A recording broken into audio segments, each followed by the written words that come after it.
waraanii bilisummaa Oromoo WBO'n karaa dubbii himaa isaa obbo Odaa Tarbiitiin mootummaa Itoophiyaa himatee jira. Mootummaan Itoophiyaa kallattii lamaan waraana irratti banee jira jedha. Kallattii lamaan tokkini kallattii Shawaa Dhihaa karaa Jalduutiin nutti bane. Kaan ammoo Shawaa Bahaa Adaamii Tulluutiin nutti bane. Haleellaa kalee mootummaan nutti bane jedhuun kan lachuu isaaniyyuu ofirraa qoolannee deebisnee jirrallee waan jedhu ibsaa kennee jira waraanii bilisummaa Oromoo. Kun jechuun haga araarii Tanzaaniyaa Zanzibaaritti gaggeeffamaa tureen dubattuu himata wal himachuu dhiisanii turanii mootummaa fi waraanii bilisummaa Oromoo maqaa walittuu qabanii quba walittuu qabanii maqaa wal balleessu tokko dhaabanii turanii amma immoo wal himachuu durii sunittuu waan deebi'an fakkaate jechuudha. Eegii araarii tahee jennee haasa'uu jalqabneen dubatti kunin himata jalqabaa warri kun lamaan walirrattuu dhiyeesse jechuudha. Wanni kun maal ta'uu danda'a yookaan maal garsiisaa akka jiru irra waa takka lama xiqqoo haasofnuti. Wanni nu haasa'uu barbaannu tokkini mootummaan kunin waraana bilisummaa Oromoo irratti haleellaa banee jedhee waraanii bilisummaa Oromoo himatu kunin wanni kun waanuma jechuun waraanii akka gaggeeffamaa jiru guutumaa guututtuu akka hin dhaabbanne waan mul'isu hedduutu jira. Ibsi jechuun hoogganaa waraana bilisummaa Oromoo karaa Tiwiiteriitiin barreesse barreeffamni isaa barruun isaa akka kalee kaanam oduu kanaaf ta'e isin agarsiisuu barbaadu. Araarii Tanzaaniyaattuu jalqabee cimee itti fufaa waan jedhu tokko mootummaan Oromiyaa karaa dubbii himaa isaa obbo Haayiluu Addunyaatiin waan akkas fakkaatu tokko dubbatee jira. Garuu maaltu deemaa jira waan jedhu haxiin xalluuti asirrattu maaltu deemaa jira akka jiru haxiin xalluuti. Tokkoffaa wanni deemaa jiru warri lachuu ani kun hubannoo kiyyallee odeeffannoo keessi beekallee irraa akka gaariitti waan qulqulleeffadhe. Waan akka gaariitti qulqulleeffadhe. Kana jechuun warra mootummaallee warra waraana bilisummaa Oromooillee wajjin haasa'uuni warra jechuun marii kanallee akka malee itti dhiheenyaan beekanii ka qaama lachuu wajjin wal dubbachuun wanni an hubadhe tokkini qaamii lachuu araara gaggeessina jedhamullee murannoo fedhii araaraa guddoo hin qaban.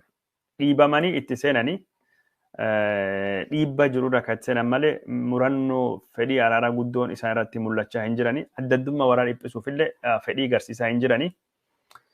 Gaafuma waraanii kunin gaafuma mariin gaggeeffamaa jiru hin dhaabbanne itti fufaa ture. Tanzaaniyaa gaafa ta'anii Emerald Hotelii wal mari'achaa turanii Zanzibaaritti jechuudha. Gaafum sun iyyuu waraanii bilisummaa Oromootii fi mootummaa jidduutti walitti bu'iinsi jiru kan wallaggaalee hin dhaabban. Hin dhaabban. Maaliif ta'uu danda'a? Walamaaf akka kiyyatti walamaaf ta'uu danda'a. Tokkoffaa waan tokkoof ta'uu danda'a iyyuu walamaa miti iyyuu. Tokkoffaa wanni inni ta'uuf mootummaalleen waraanii bilisummaa Oromooillee marii irratti hudhachuu upper handii barbaadan. Cima ta'anii jabeen irraa gara mariitti dhufuu barbaadan waan taateef kun ammoo tarsimoo Abiy Ahmediitidha. Gara Tigraayillee odoo Sisheelsittuu mari'atu, odoo Jibuutittuu mari'atu, haga Afrikaa kibbaa Piriitooriyaa waliigaltee san ta'an cufaa karaa hundaan waraan itti banaa ture. Meeqaleettu dhiyaatee jira. Raayyaa qabatee, Tigraay dhiyaa qabatanii, gara kaabatiin gara hundaanuu waraan itti banee ture. Marii irratti jilbeeffachiisuu fi akka isaan marii fudhatan godhuuf. Marii fudhadhaa araaramaa waan nu qabanneef inni haala nu araaraaf barbaannuun araaramaa yookaan isin balleessina. Jilbeeffadha yookaan isin barbaadeessina kan jedhu kan inni ittiin deemu. Haalii gosuun Oromiyaa keessallee itti mul'atee jira. Waboolleen jira rakkoo uumuu danda'a jedhuuf agarsiisuuf. Callee wanni an argaa jiru tokkin wanni an argaa jiru mariin marsa jalqabaa gaarii lammaffaattuu akka jiru waan akeekan ibsilachuu baasanillee ammaan tanallee lachuu humnaan wal cabsuu fi fedhii akka isaan qaban argaa jirra. Tokkoffaa marii marsa lammaffaatii fi jabeenyaan itti deemuu fi from the point of strength akka faranjiin jettu anattu dirree waraana gubbaattuu mo'achaa jira. Ka dirree waraana gubbaattuu mo'achaa jiru waliigaltee isattu mallatteessa yookaan isattu fidata. Kan barbaada yookaan si balleessa jedha. Waraanni bilisummaa Oromoolee lakkii asaan jira ilma fira humnaan hin dandeettu wal mari'annaa araaraan fixannaa waan jedhu agarsiisuu fi yoo magaalota qabadhee biyya bulchuullee dadhabee asii achi akka riphee tokko jeequmsa uumuu hin dadhabu. Daldala waan adda addaa ka deemu disrapt godhuu hin dadhabu. Booressuu hin dadhabu. Jeequu hin dadhabu waan jedhu humni isa agarsiisu deema. Kanaaf tokkin araaraaf itti dhufuu fi kuno jira waan jedhu mul'isuuf.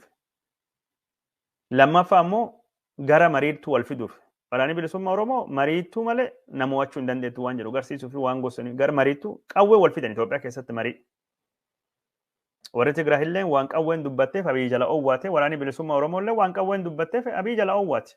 Amaarillee waan akkasii goona nu jala owwaachaa hin jiru ka jedhanitu jira. Itoophiyaa keessatti qawwee qabaatte humni qabaatte qawween dhukaate jennaan mootummaa yookaan qaama addunyaanis jala owwaata.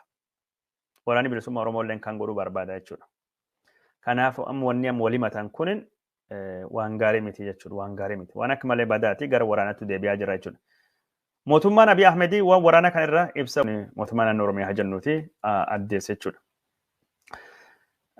Wata akka lama asirratti dubbadhee sagantaa keenya kaardhaa gabaabsuti waraanii kun walitti bu'iinsi dhalachaa jiru kun kan dhalachuu danda'eef waa lamaaf akka inni tahe tokkoffaa mootummaa fi woboolleen araara itti aanu irratti humni garsiifachuu barbaadanii nuttu irra jabaa jedhanii marii keessa waa argachuu fi xiyyeeffannaa gara marii araara dhufaa jiruu fi araara keessattuu marii keessattuu yoo qawween kukkiste yoo qawween dubbatte dhagaamta sun agarsiisuu barbaadanii.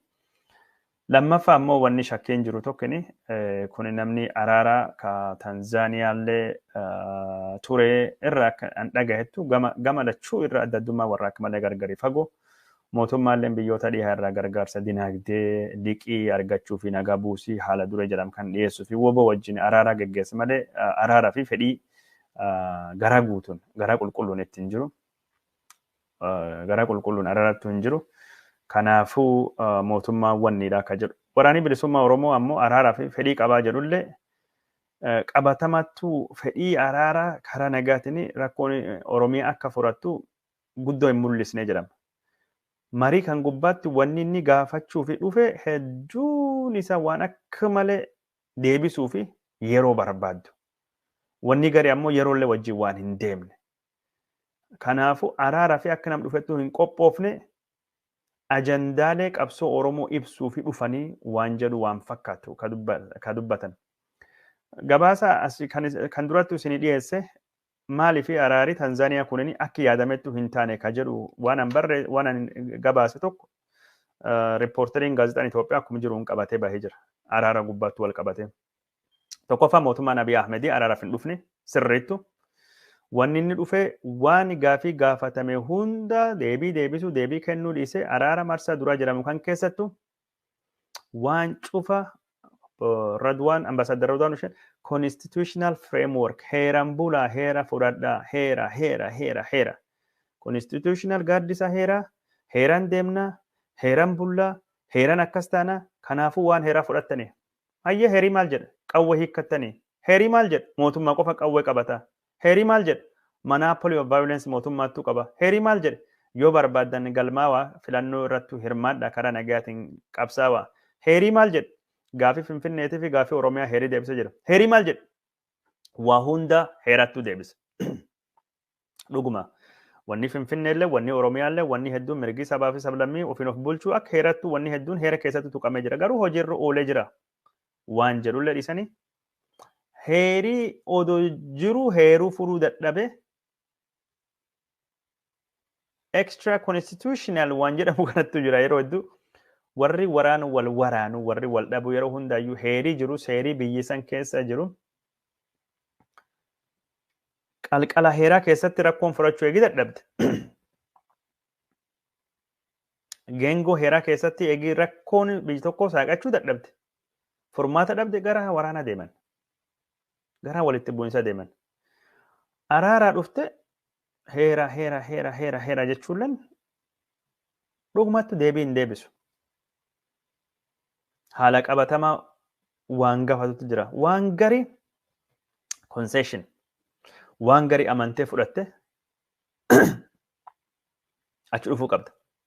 Heerattu jira.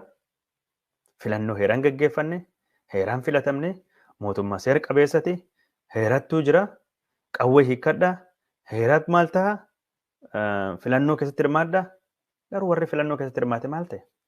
Filannoo warri gaggeesse maal ta'e? Kan mararaalleen karaa OMN ittiin dhufee dubbatee ture akka gaariitti koraa kafaa'u gubbaalee dubbatamee ture. Kanaaf mootummaan gaafilee waraanni bilisummaa Oromoo gaafatee deebii deebisuu fi fedhii guddoo hin mul'isne hin garsiifne marii gubbaattu. Hegge mangistaawaa maaqaf deemaa jechuun Itoophiyaan riippoortarii har'a dubbisaa. Kana dubbatamaa ture. Gaafiin waraanni bilisummaa Oromoo qabatee dhufelleen hedduun isaa gaafii akka malee warri deebii deebisuu danda'u miti. Dhuga gaafiin qabsoo Oromoo kalee gaafatame wanni garii irratti walii galamee jira akka qabsoo Oromootu. Garuu ammaan tan qabsoo Oromoo keessa yaada gosattu jira. Gujiitiif, uummata Booranaatiif, uummata waraana miidhameef sila furmaata. Odoo dhukaasi dhaabbatee tajaajili mootummaa akka deebii godhame karaan odoo baname odoo uummati sochiin isa daangeffamuu dhabaate abaa'olleen bakki jirutti jiraate mootummaalleen to'annoo bakki jirutti jiraate walirraa odoo waraan qawwee walitti dhukaasuu dhaabanii waan akka malee gaarii ture. Garuu lachuu fedhii waan sana hin garsiifne. Maaliif? Lachuu birattu aangoon afaan qawwee keessa dhuftee kan jiru. Tokkolleen dimokiraasii hin beekan lachuu. Waboollee haa ta'uuti mootummaalleen dimokiraasiin hin dhufani. Waraanis bilisoomsi jedhee wala boomsee qawween dhufulleen qawweettu amana. Malee dimokiraasii miti adda durummaan isaa. Dimokiraasii dadhabeeti dimokiraasiin hin jirtu jennaan qawween dubbachuu jalqabe.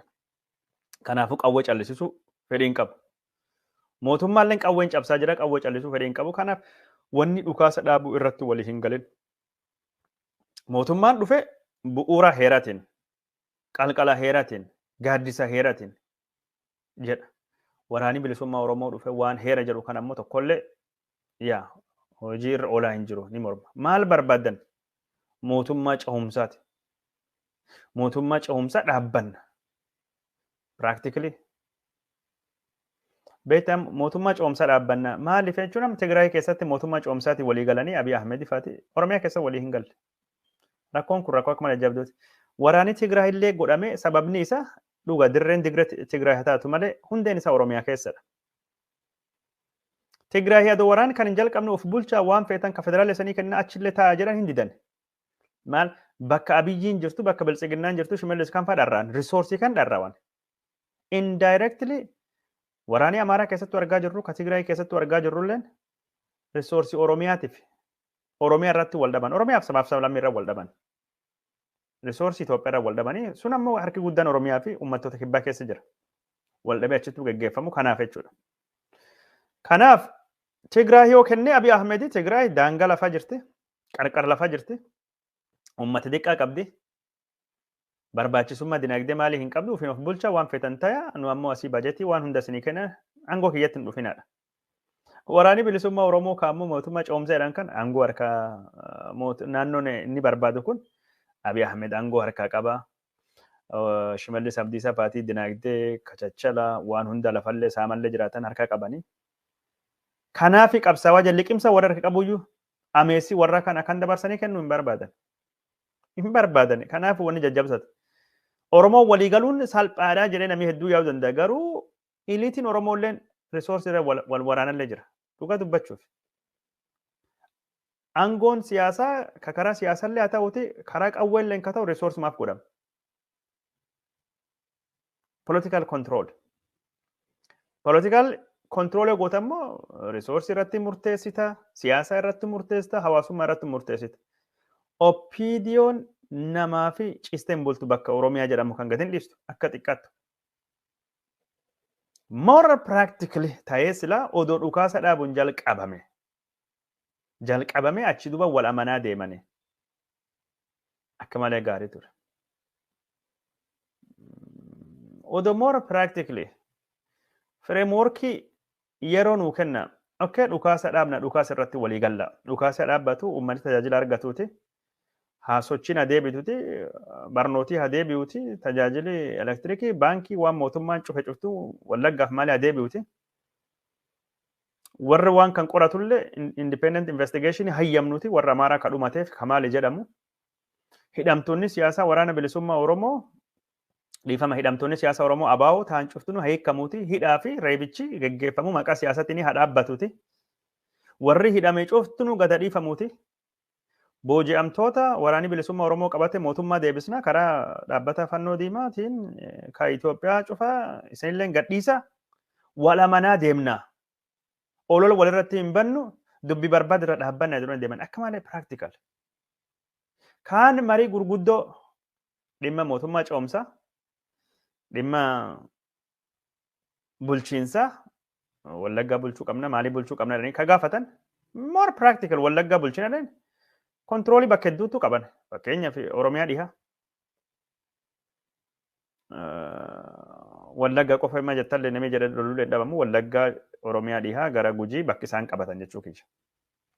Bakki jechuun somehow de facto control qaban. Haga tokkotti to'annoo lafirraa qaban.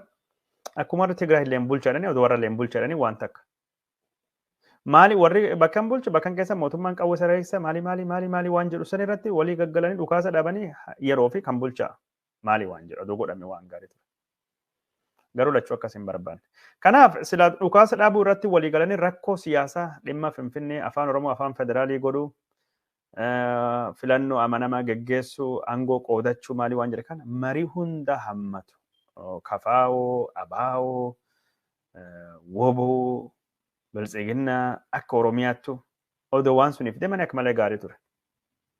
Odoo gar sunitti deemanii guddoo jajjabeeffama bareedaa ture. Akkasittuu jechuun tartiiba kanaan deemuu hin barbaanne yookaan tartiiba kanaan hin deemne. Kana gufuun tokko rakkoon tokkine. Dhukaasa dhaabutti durfamuu qabaa ture. Ammallee dhukaasii hagin dhaabbannetti waraanii hagin dhaabbannetti qawween dubbachuun kun hagin dhaabbannetti qawween miidhaguu danda'a. Mootummaan warra kan ni balleessaa ni barbaadeessaa jedhee yaaduu ni mala. Garuu warri waa takka lama godhuu hin danda'an. Riphee lolaan biyyi qabatee bulchuu hin qabu. Riphee lolaan tarsiima waraana isaatiin karaa gubbaatti bahee konkolaataa tokko lama iyyuu haleelee sochii dhoowwee maali jennaan isaa fi bulchuu hin dandeenye waan jedhu agarsiisu riphee lolaaf. Mootummaaf ammoo laftoowwatee bulchaa jira jedhee agarsiisudha. Lakkiin mari'atti malee bulchuu hin dandeettuun riphee lolaaf injifannoodha. Sodaa uumuun riphee lolaaf injifannoodha. Kanaaf qawweeni wanni kun nagaan uumamuu hin dandayu araarii qawweeni hin dhufu jechuudha. Odoo waraanii geggeeffamaa jiru. Xiyyeeffannaan marii waraana bilisummaa Oromootii fi waraana bilisummaa Oromoo ABO jidduuf mootummaa jidduutti ta'e dhukaasa dhaabuu irratti xiyyeeffachuu qaba. Yoo dhugumaan uummata gargaaruu barbaadan dhukaasa dhaabanii waan kaane bulfatanii yookaan ammoo suutan adeemsan dhawatan itti deeman. Even waan Tigraahii hin garree Tigraahiyyuu gaafa wal lolaa turanii odoo Abiy Ahmed waraan itti fufe malee jalqaba unilateral ceasefire jedhee itti deeme. Unilateral humanitarian ceasefire. Odoo warra Tigraayitiin hin maranne gargaarsi namummaa akka dhaqqabuuf dhukaasa dhaabee jira. Ani qoftinuu jedhee murteesse. Warri Tigraay illee waan gosa kana godhan argine jira. Waraanni bilisummaa Oromoo illee murannoo qabaate dhukaasa dhaabnee jirra. Dhukaasa mootummaan haa dhaabu eegi jedhe dhiibbaa hawaasa addunyaa dippiloomaasii illee birattu qabaachuu danda'e. An kanaaf dhukaasa dhaabuu waan jedhan karatu xiyyeeffachuu waan siyaasaa waan irratti waliigaluu danda'an hojiirra ooluu danda'anittu irratti wal dhufanii kaan bulfachuu. Sanuu gaafiin waraana bilisummaa Oromoo qofaan deebitu gaafiin Oromoo hin jirtu. Yaada adda addaatu Oromiyaa keessattuu jira. Marii mootummaa ce'umsaa hunda hammatu woboo hirmaachisuu, kafaawoo hirmaachisuu, abaawoo hirmaachisuu jiraachuu qaba jedha woboon dhiyeessee yaada gaariidha. Garuu sun hundinuu akka taatu fi dhukaasa dhaabuu waan jedhu. Marsa lammaffaa mariin at least dhukaasa dhaabuu irra walii galuu qaban yoo waan biraallee irra walii hin galle. Marsa lammaffaanu jirti. Marsa lammaffaan jiraachuu shakkiitu jira. Warri waraana bilisummaa Oromoo beekumsa marii kana guddaa qabanii fi mootummaalleen marsa lammaffaa mariin ammattu dhalachuun shakkii guddaa qaban. Mootummaan waan kana siyaasaa fi barbaade tokko araara jalqabne wobootu hin barbaanne kun araara buusuu fi faranjii itti machuuf Oromoollee itti machuuf dhiibba nurratti hin godhina araara jettanii carraaqne wobootu dide. Lammaffaa warra Amaaraa ittiin sodaachisuuf yoo isin adabanne woboo walii galla. Tigraay illee walii galle woboo walii galla waan akkasiitiif barbaada diraamaa siyaasatiif Abiy Ahmed kan taphachuu barbaada. Sadaffaa warri garii ammoo waan jedhu Abiy Ahmed woboon badee barbaadaa'ee jira. Kabaja itti goonee galchuu fi araara kana uumne kabaja itti goonee galchuuf warra Tigraay waliin mari'atee galchee akkuma jedhan Oromoollee waliin mari'atee galchaa waan jedhan fakkeessaaf goonee malee araarri dhufu hin jiru. Kanaafu heera fudhadha qawwee laf keewwadha wanni inni jedhee waanuma naqamteetti dubbate sun irraa ka deemu warra jedhee dubbatutu jira. Akkuma naqamtee dubbate waraan bilisummaa Oromoollee bira deeme waan gosa kanaa dubbate. Galaa qawwee laf kaaya araarama jechuun waan gosa suniiti warra jedhee dubbatutu jira. Argitanii waan gosa suniiti malee waan addaati miidhee warra jedhee dubbatutu jira. Warri keessu beektota. Kanaaf Abiy Ahmed araara buusuu fi fedhii guddoo hin qabu yoo dhiibban biyya keessatti dhiibban ala irratti cimtee jabaatte malee waan jedhutti jira. Waraanni bilisummaa Oromooleen akkasuma fedhii araara guddoo hin qabu. Kun jechuun warra hoggantoota dhaabaa kanallee hedduu waliin argine. Ammumaan tanallee carraan mo'achuu ni qabna. Woboon ni mo'ata, woboon injifataadha jajjabaatee jira. Abiy Ahmed economically dinagdeen isaa kan caala laafuu deema yoo waraan kan itti fufe kanaafuu carraa nuttuu qabaa waan jedhan amanan. Viidiyoo araara marrooni dubbate san. Gaafii Oromoo kan deebisu yoo taate jedhe. Gaafii Oromoo jajjaabdu maali jedhani? Seenaa waggaa 150 Itoophiyaa cunqursaaf dhiifama gaafadhaan faatii cuftu. Marii kanaan deebi'uu danda'uun isaa akka malee rakkisaadha. Marii araaraa. Mariin araaraa jechuun walitti dhiphisanii fidanii dhimma jechuun waraan dhaabuu achiin dubattu gara political settlementii deeman. Dursa wanni dursa fakkeenya dhukaasa dhaabuutti durfame achiin dubattu gara rakkoolee siyaasaa furachuu deemame adeemsan akka malee gaarii. Yookaan akkas hin taane gaarii dura gaarii farda dursanii fiduun hin taatu. Fardatti dura dhufuu qaba achiin duba gaarii dhufu malee. Gaarittuu fardattuu gaarii hirkisaa malee gaariin farda hin hirkisu. Tartiibi isa dhukaasa dhaabuu irratti xiyyeeffatanii akka malee tartiiba gaarii tartiiba bu'aa qabeessa ta'uu danda'u jechuudha akka yaadu. Kanaaf warra waraana bilisummaa Oromoo irrallee fedhiin guddaa mul'achaallee hin jirtu. Waan qabatamaa ta'e irratti wal maratanii. Kun jechuun assessmentii kiyya warra kan wajjin akka malee haasa'ee odeeffannoo jechuun qaama akka malee amanamaa ta'e kan mootummaa kan maal dura arge. Maal jenna addaddummaa warra galaana fagoo akka malee gargari. Akka malee gargari fagoo. Abiy Ahmed injifannoo labsachuu dhufe marii gubbaatti. Kakkan fudhadha galaa isin eegaa isin tiksa waan feetan isinii guuta. Warri ammoo kaayoo qulqulluu qabsoo Oromoo qabnaa qabsoo Oromoo addunyaan nu beekte agarsiifanne dhageessifanne dhageetti arganne saniif dhufan. Abiy Ahmed olaantummaa qawwee labsachuu dhufe. Kun Tigraay illee mo'annee gabbarsiifnee jirra isinillee isin cabsina yookaan gabbara. Warri ammoo olaantummaa yaada qabsoo Oromoo keessattuu yaada mo'a yaada balchaa nuttuu qaba. San labsachuu dhufe. Kanaaf warri qaamii lachuu natti man very pessimistic ta'uun barbaadu. Waan hamtuu haasa'uun barbaadu. Warri garii waraanii kunini haga filannoo dhufuuttu mariin jalbultii filannoo dhufuuttu geggeeffamaa fa'aa jedhanii dubbachaa jiran. Warra akka malee odeeffannoo guddaa qaban. Haga sunittu waggaan tokkichi kun waggaa waraana ta'ee deemuu danda'a. Yoo Oromoon akka malee dhiibbaa gootu malee Oromoon dhiibbaa akka malee gootu malee. Oromoon dhiibbaa gootu malee. Mari'atanii guddoo haasawan jiranii garuu waan dhadhageen warra amanamoo guddoo irraa waan dhadhageenettu jira. Mariin kun marii marsaa duraati garuu adeemsa dheeraa deeman. Xiyyeeffannaa warra dhukaasa dhaabuu hin taane malee akka marsaa durattu yookaan ammoo marii duraan geggeeffamutti akka gaarii deeman. Garuu rakkoo siyaasaa akka malee gargari fagaatu kan furachuu fi fedhii mul'isuullee baatan. Mariin kunin seera marii, ajandaalee marii maalirratti tokko haasamu sanirrattuu waliigaluu fi carraaqamee san dhimmi gurguddaa itti seenanii haasawanii jiran. Rakkoo siyaasaa akkaataa ittiin furamu irrattu marii geggeeffame irrattu eebila 24 haga caamsa 3 geggeeffame irrattu. Garuu wanni tokkini kan hubadhe warri araarsuu tokki mootummaa Noorweetii kan mootummaa keenyati kan Igaadidha. Ibsa Igaadii sallee gaafadhe. Barruu standard addis standard gubbaattuu baahillee ilaale. Ibsa mootummaan Oromoo mootummaan Itoophiyaa baasellee ilaale waraanni bilisummaa Oromoo illee baasellee ilaale. Odeeffannoo warra araaran deemellee kan gama lachuu irraa waa qulqulleeffachuuf carraaqee ture. Wanni mariin kun hin milkoofne keessaa tokkini uleen Ameerikaa jiraachuu dhabuu weeree dubbadde ture. Uleen Ameerikaan adoo jiraatte Ameerikaan alargos kana fiduu keessatti dandeettii guddaa fi bakka wayyaawaa qabdi Noorwee yookaan Keenya caala. Maal jennaan Ameerikaan ulee dippiloomaasii qabdi, ulee dinagdee qabdi, ulee qoqqobbii qabdi, ulee viisaa qabdi, ulee waan hedduu qabdi. Ameerikaan qaama lachuu irratti dhiibbaa gootee akka gara mariitti dhufan godhuu danda'anii Ameerikaan hirmaachuu dhabuun yookaan ammoo haga barbaachise hirmaachuu dhabuu wanni kun akka hin taane godhee jira ka jedhu dubbadhee ture. Waan sana jechuun addis istaandardii illee barreessee ture. Warra abaa'oo olaanoollee wajjin hubadhee jira. Marii kan gubbaattu marii gootee yookaan marii gargaartee akka warri walitti dhufe ka gootee Norway ittaanee Keenyadha. Warri lachuu ammoo gahee akkamii taphatanii ka jedhu sakatta'uu qorachuu qabna turre. Ethiopian led and owned process jedha FCE gaari. Marii Itoophiyaan hoogganame Itoophiyaan abbaa itti taatedha mariin gaggeeffame. Itoophiyaan jechuun hayyaa jennuti.